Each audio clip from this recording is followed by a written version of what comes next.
Welcome to Mindset and Muscles with Amanda. I'm your host, Amanda Ferlisi, and we are back for our physical therapy series with Garrett for episode 4. So, welcome back. Thanks for joining us. If this is your first time, hello. We have some good questions, but the most important question that was asked, and I want to know, is did you have the baby? So, tell us all about it. We need to know how your wife's doing, you're doing. We need to know. Yes, we did have the baby, little baby boy, Wesley, who's getting bigger and bigger by the day. Overall, I mean, it was a long process. My wife was a champ. We were in the hospital for about a week. No serious complications, but enough for them to keep an eye on us and he kept us on our toes from the first breath. I think kids do that to you, right? Yeah. But otherwise, I mean, yeah, things have been good. He's getting more and more expressive. He's smiling at us. He's wiggling all over the place. Him and the dog they have a somewhat of an understanding at this point where they don't mess with each other, which is good. Wait, what kind of dog do you have? Oh, we have a golden doodle. So she's figuring out what the new reality is like. She's very protective of Wesley, which is good, but at the same time, her barks wake him up from naps, which make mom and dad's life a little bit more challenging. All in all, trying to basically play whack-a-mole and keep everyone happy and everyone at ease, but it's all good stuff. It's crazy. I feel well, congratulations. Thank you. I'm so happy for you. I'm sure everyone is. Thank you. Yeah, it's exciting. It's good stuff. Scary and terrifying, but exciting all at the same time. How's your wife feeling? How's she doing? She's good. She's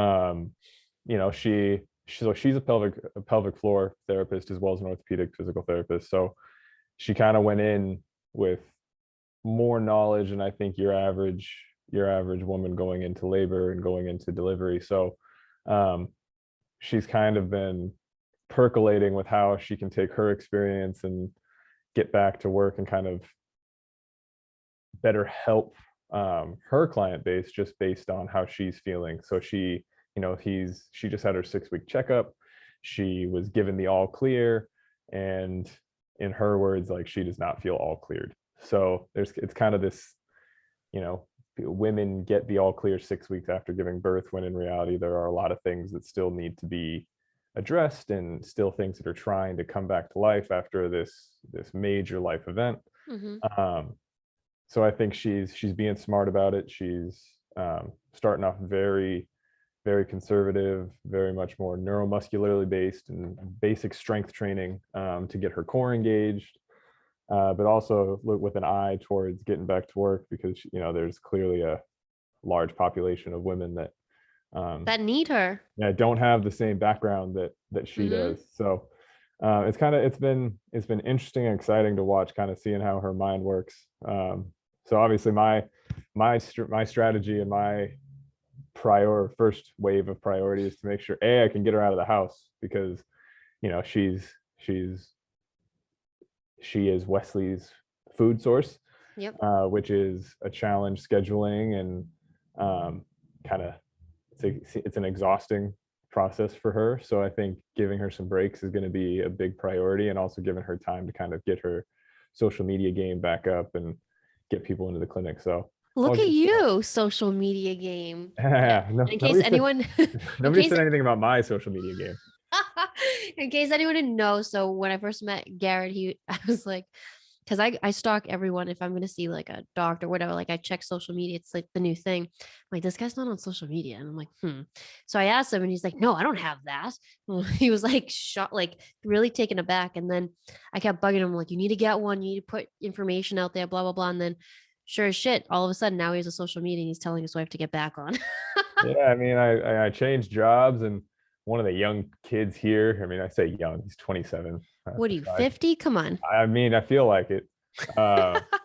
He sat me down and basically made it for me. But yeah, so I will say my wife's posts are significantly better than mine.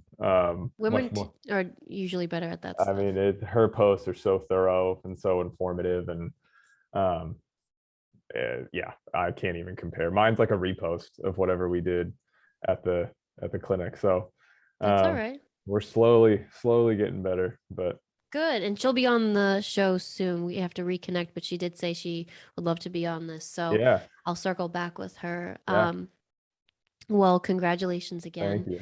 And we did have some other questions. Yeah. So we'll start with you first on this one. So people want to know, how is your life?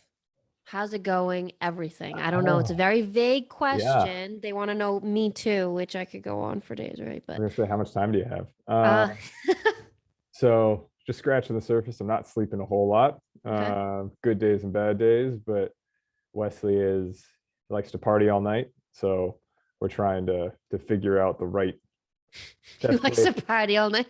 the best way to tag team the situation so that one of us gets sleep. Um, so I was off for 4 weeks, which was great.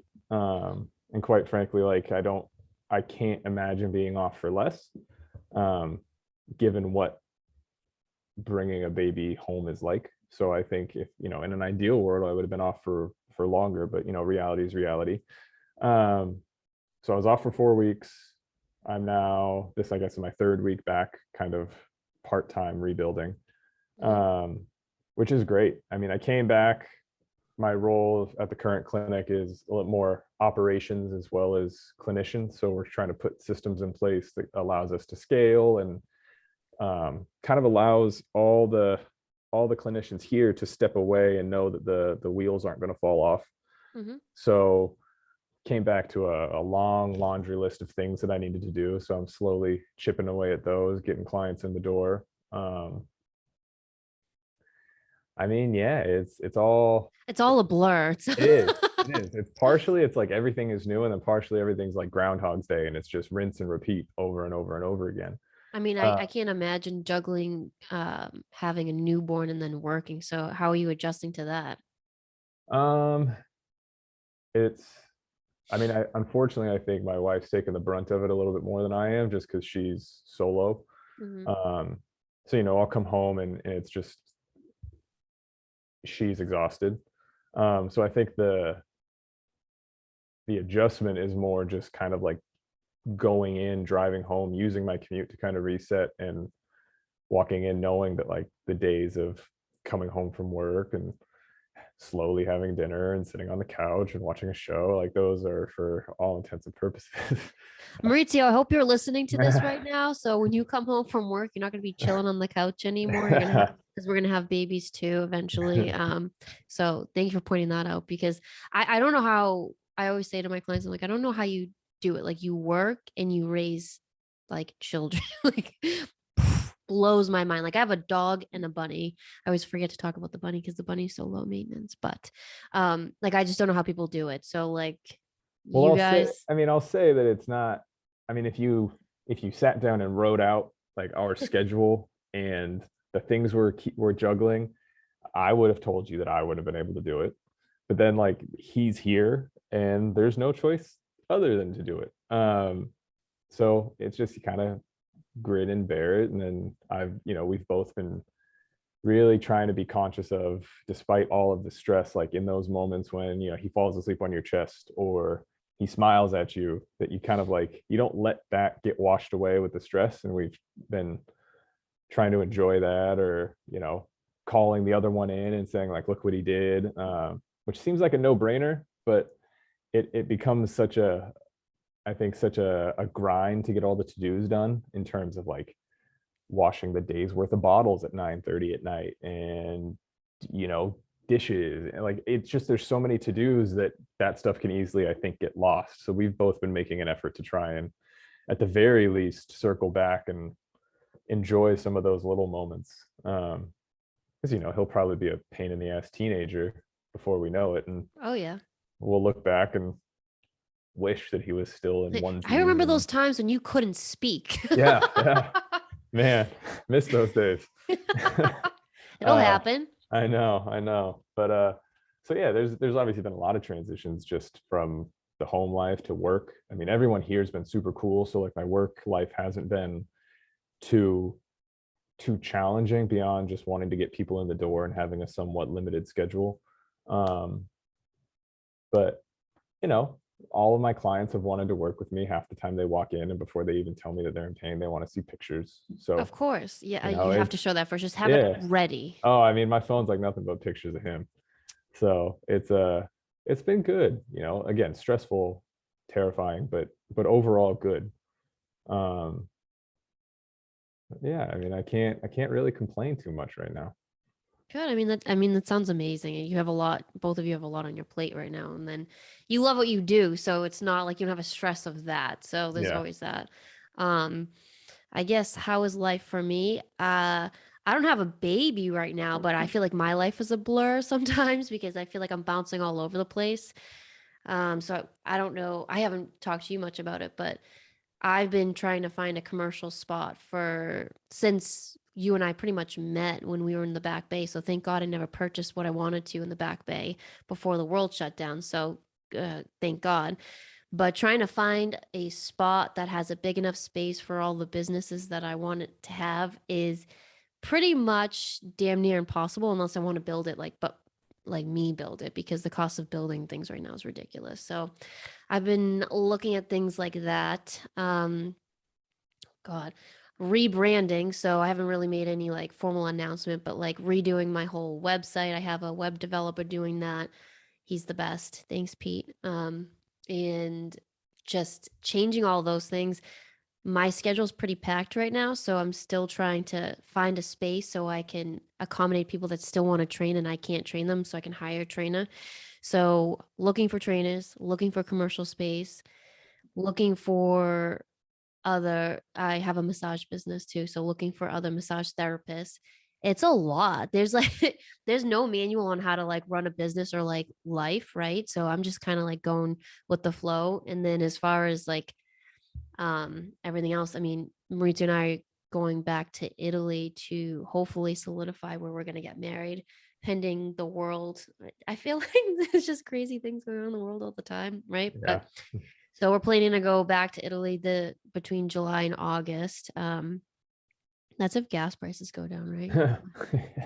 I literally it's almost at like 5.40 a gallon down the street from me. I'm like, that's good. I'll just walk. I Yeah, don't right. not that I go anywhere, right?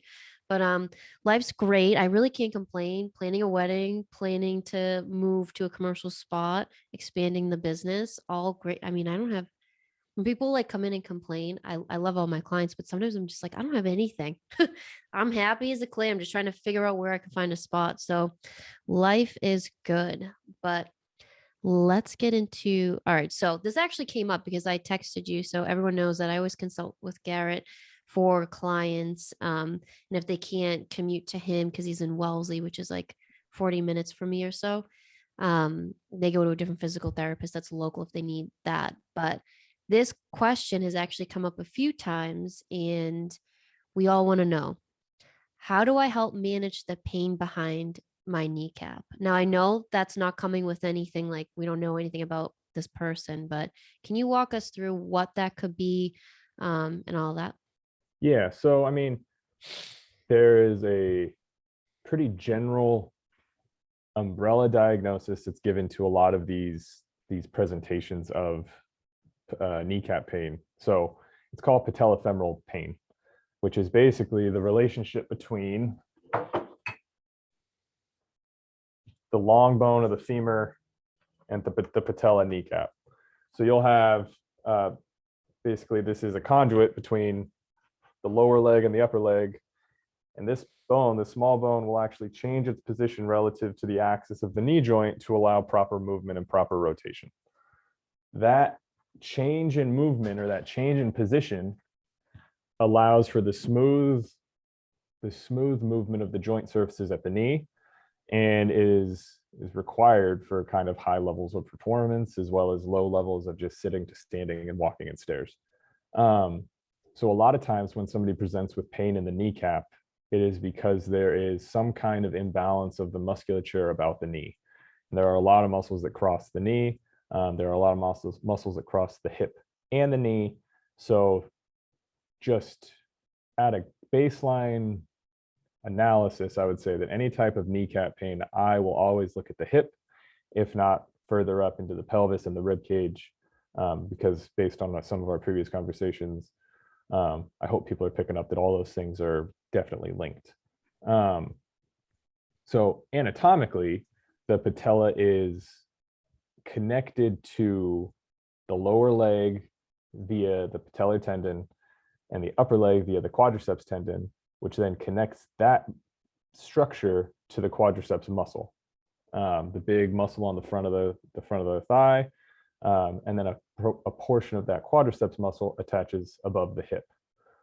So movement at the hip and at the knee can influence and be influenced by the patella. Because of that anatomical structure, any type of dysfunction from quad tension, hamstring lengthening, glute weakness, anything like that could result in, they'll say it's poor tracking of the patella, which the patella could just move inefficiently during that movement, which could result in pain. There could be excessive compression of the patella on those structures. And you could also just feel super tight. A lot of people with patellofemoral pain will also present with IT band tightness, which just at a glance, the IT band is not a contractile tissue. So stretching the IT band is not really doing what we as PTs say it is doing, because that tissue is not designed to stretch and shorten. We think we've talked about a little bit, but that IT band attaches to a muscle up at the hip. So you have to look at the hip and the biomechanics of the hip in order to address IT band pain. So all of that foam rolling is good in a short term type of sense, but is not going to solve that problem. So with that background in mind, addressing the IT band, and I'll try and generalize this as much as possible, or at least discuss And just this. explain, so because people aren't watching the IT bands on the outside. Yes. So sorry, continue. I just want people to understand that. Yeah. So the quadriceps muscle lays on the front of the thigh. The IT band sits on the side of the thigh and runs up to the hip. And I'll try and present this in the most general kind of patient presentation as I can. But a lot of times when I've seen people with patellofemoral pain, it's been secondary to poor positioning of the pelvis, which has resulted in poor activity of the hamstrings, limited utility of the glutes, overactivity of the low back musculature, and poor use of the obliques. So basically you just have the zigzag up the body of some things being overactive and some things being underactive, secondary to a position, and then chronic overuse or chronic repetition in that inefficient position. So managing pain at the kneecap or the patella is typically going to be addressed through hamstring strengthening, glute strengthening, and then oblique work. Okay, so I have a question for you, because this actually happened with one of my clients that I actually consulted with you for. So my client was just doing step ups, and to my eye, nothing seemed off, like it looked fine. And she stopped and she was feeling some knee, like pain behind her knee, like we talked about. She obviously has some like issues that we also talked about before. But in that moment, if you have a client that you're training and they get that pain and say they don't have any pre-existing issues, what should a personal trainer do in that situation?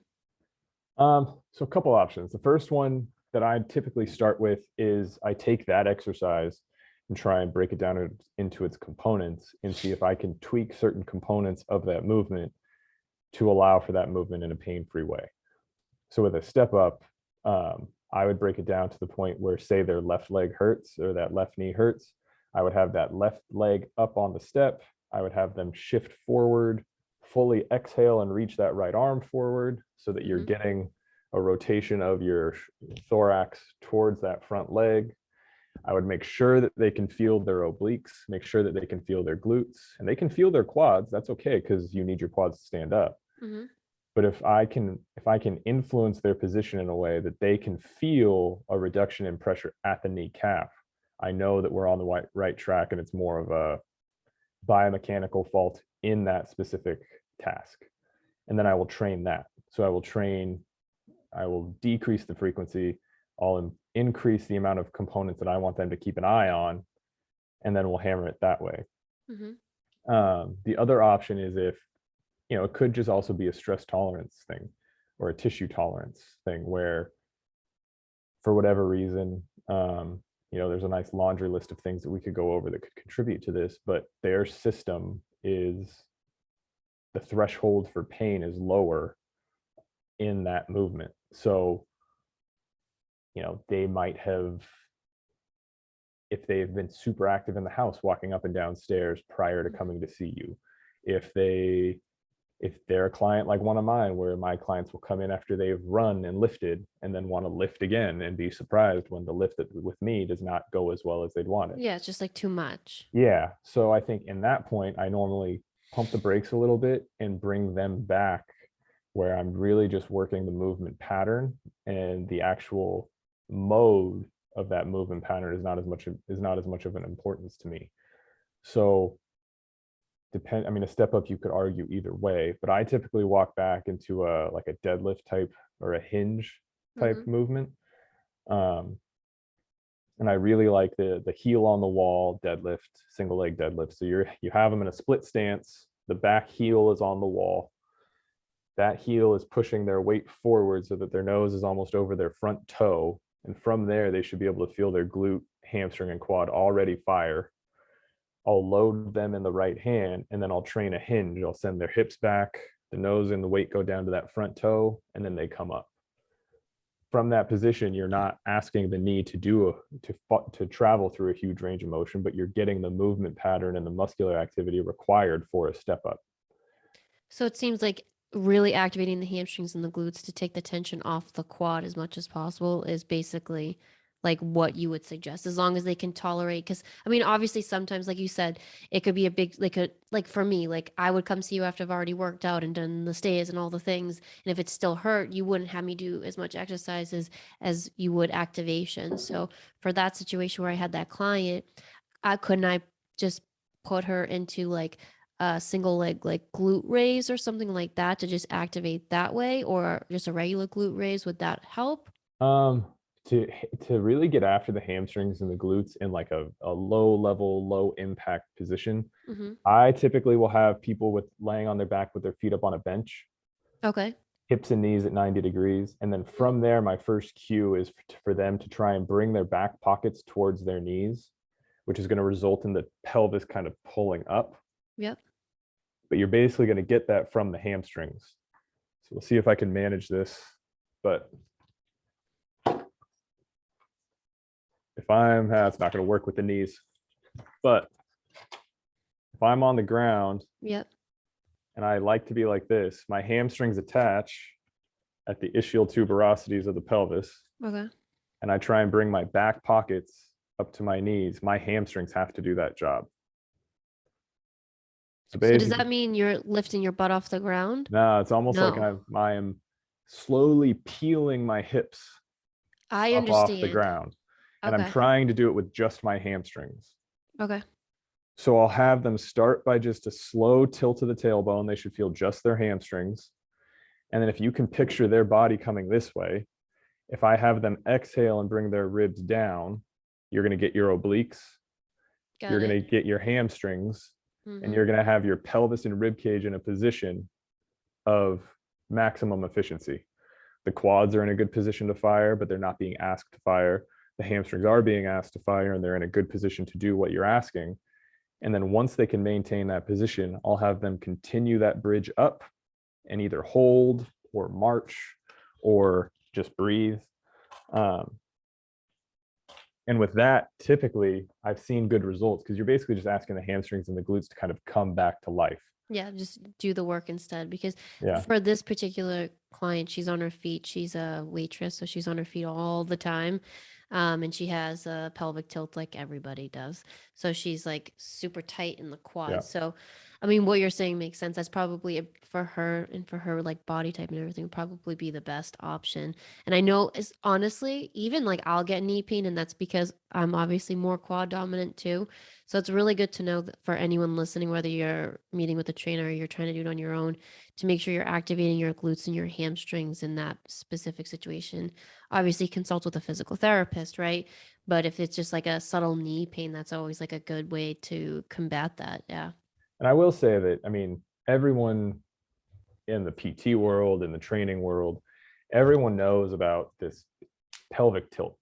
And I think to a certain degree, we have kind of hammered it too hard, where people are under the impression that they have to change their natural posture. Right. So I think, you know, when you said she was a waitress, I kind of had a mental image in my head of the way she carries herself. And I would not have that person, you know, serving tables or doing her job trying to change her posture. But Right. when you're training her, if I were treating her, I would be trying to improve her ability to get in and out of that position, because the problem comes when she gets stuck in that position. Mm-hmm. So you're basically just expanding the parameters of movement and then giving them strength within those new parameters.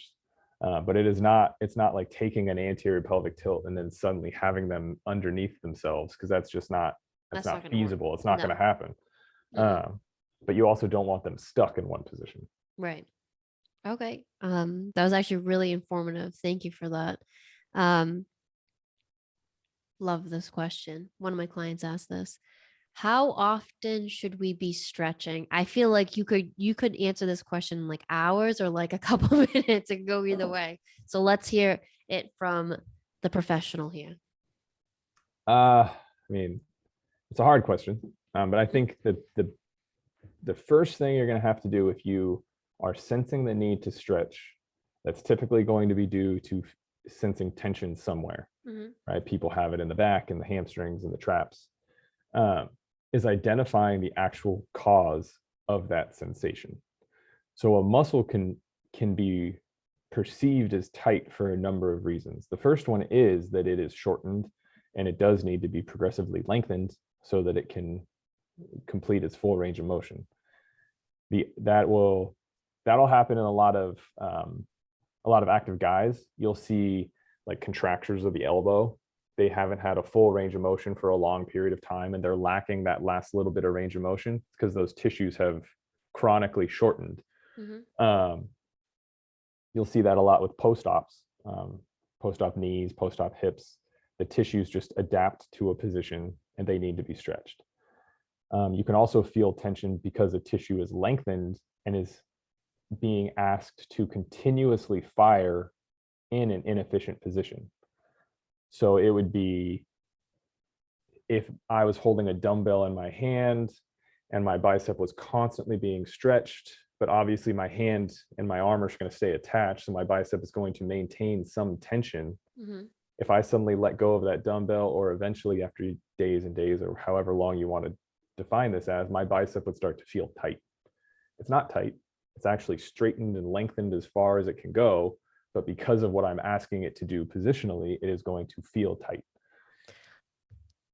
Thank you for that. That is honestly what you just said. Like I know about stretching, I know about muscles and things like that, but then I know to this point, and then that's why I ask you. That just made such a clear cut image for what stretching is. I just had to interrupt you, but continue. No, I mean, I'm glad that was Yes. clear. I was just like, But the last one is almost like it's like a neurological feedback loop. mm-hmm. So we can't discount the fact that stress can result in tension. There's research that the upper traps, that the pelvic floor, that any type of emotional or environmental stress can result in tension in some of these structures that we all carry them in. I mean, you know, I'm sure with the last couple of years, people are feeling tension in their traps, they're feeling tension in their back, their mid back. We all have these spots, but those are more due to just kind of continuous feedback loops within the nervous system rather than an adaptive shortening. So for those, it's more just breaking that feedback loop. And that can be a massage, that can be manual therapy with a physical therapist, that could be exercising away from that position. So if it's my upper trap, exercising low traps to try and get that shoulder down and that shoulder blade back a little bit. There are a number of different modalities you can use, but I wouldn't stretch those. I would try and inhibit those, which is to get them to just kind of shut off. So you're saying you would shut the ones off, like you're just saying, like a lot of people have stress in their traps, myself included. You're saying like soft tissue work would work best in that situation because you Yeah, I can't really mean, stretch it. yeah. So I would say soft tissue work combined with some exercise within the full range of motion. So my personal treatment models kind of shifted over the years, but I would say now very rarely do I do manual therapy just as manual therapy. I do manual therapy if I can't elicit improvement with movement. I'll do some manual therapy, but then I will always have movement afterwards to kind of integrate that new range of motion and that new pliability of the tissue into the system.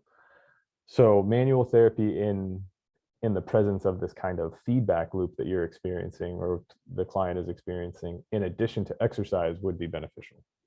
Okay, what would you do for a client? Because this is super common with pretty much all my clients, and myself included.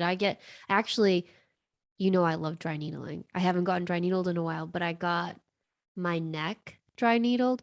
Garrett, let me just tell you, it was as if all the stress of my life was right there and it just whoosh went away. But like for me, because I stress out so much and I clench my jaw and all that stuff, that type of treatment for me worked great. And obviously that's not going to work. I mean, it's going to work, but not for everybody. But my question for you would be, if I have a client that is so tight in their traps, they can't get them to shut off, what would you suggest? So say like they're just feeling it in their traps when they're doing shoulder presses, raises, like what would you suggest to shut the traps off other than changing the workout completely? What would you do? I mean, if they came into the clinic, I would probably do a small amount of manual therapy, but I would also do some exercises to create the positional changes. So I would do an overhead pullover with their feet in 90-90, but I would make sure that they are in fully exhaled. So if the rib cage is internally rotated and depressed, your obliques are on. If your obliques are on and then you are going into an overhead movement, you're asking your lat to kind of stretch. You're asking your shoulder blade to go through its full range of motion, which kind of changes throughout the full range of motion.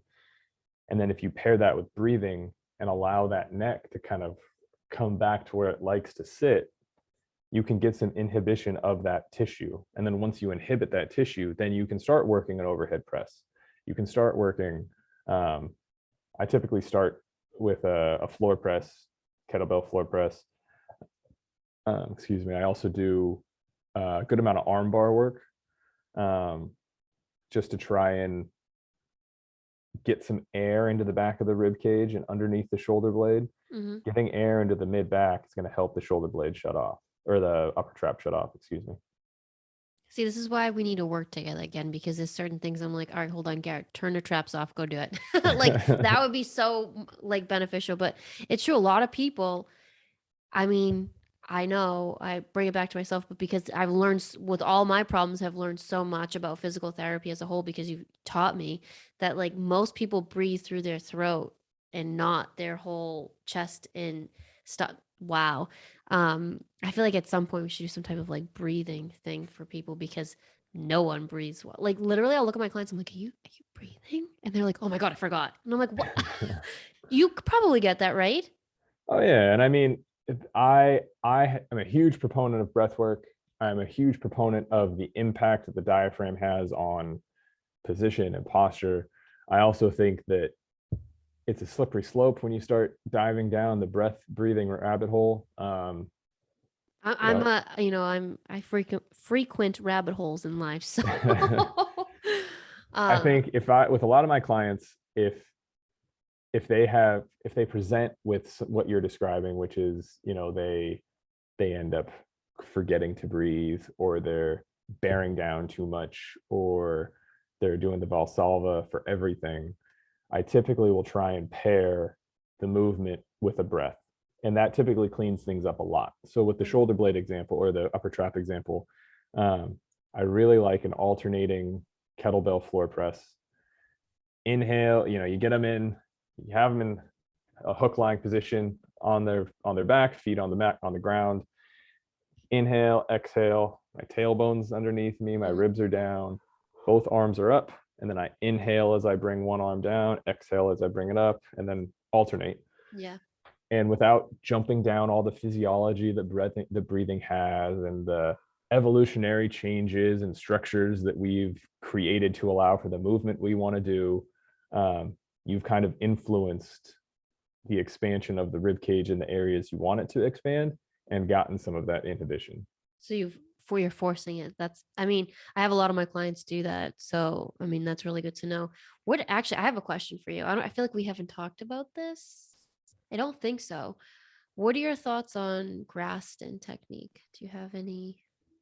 Um, I think it's one of those techniques that got very popular and very trendy. I can't say that I've taken the coursework, so I can't definitively speak to it.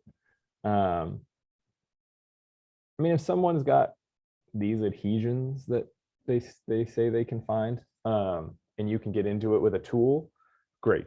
I think that again, from my experience, I haven't seen long-term benefits from it.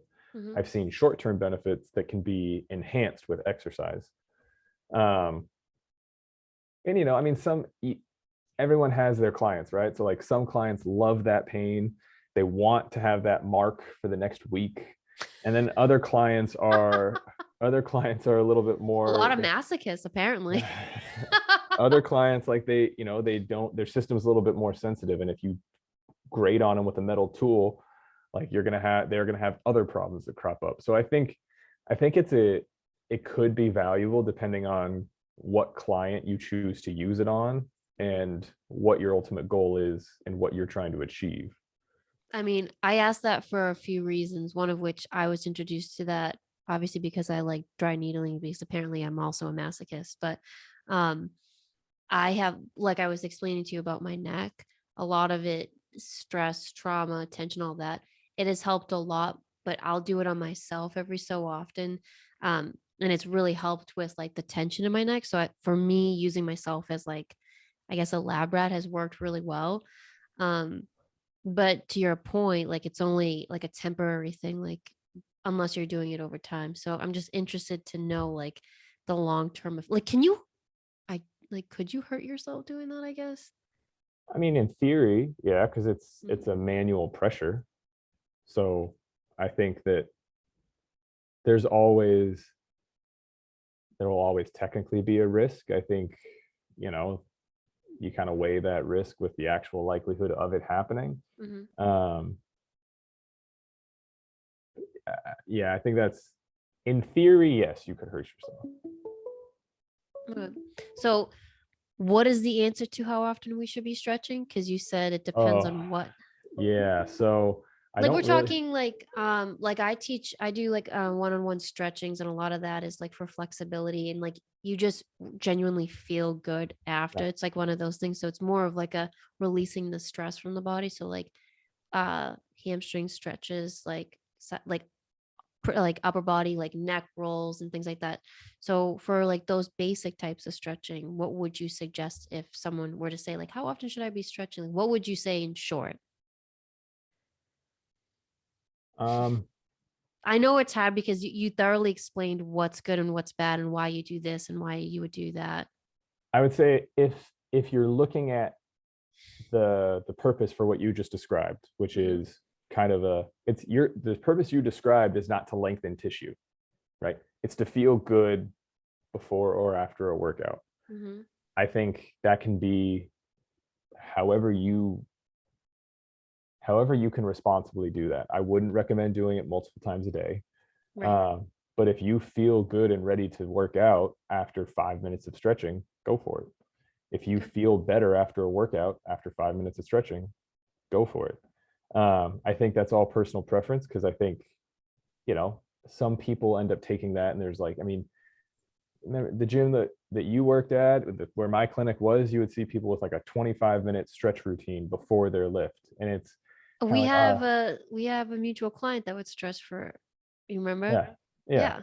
So you're kind of like, is this the best use of your time? Like, could we be more efficient and so I think you're butting up against efficiency and actually achieving the goals. But if the client gets like a mental checkbox that prepares them for the lift, or a mental checkbox that allows them to recover with 5 minutes of stretching, I have no problem with that. Good answer. I don't have any other questions. Do you have anything else you'd like to share today? Um, no, not today. I think the questions are all good. I think that getting into some of the kind of the nitty gritty of some of this stuff is valuable. Mm-hmm. Especially as like a preventative measure. I think when people kind of come to lift and come to work out knowing kind of the thought process behind things, that Mm-hmm. improves the efficacy of the actual lifts. So I think keep the questions coming. I'm back to work, so these podcasts will Continue. continue. But yeah, Awesome. so thanks for having me. Well, thanks, Garrett, so much for your input, and I hope everyone learned a lot. I mean, I consistently learn from you.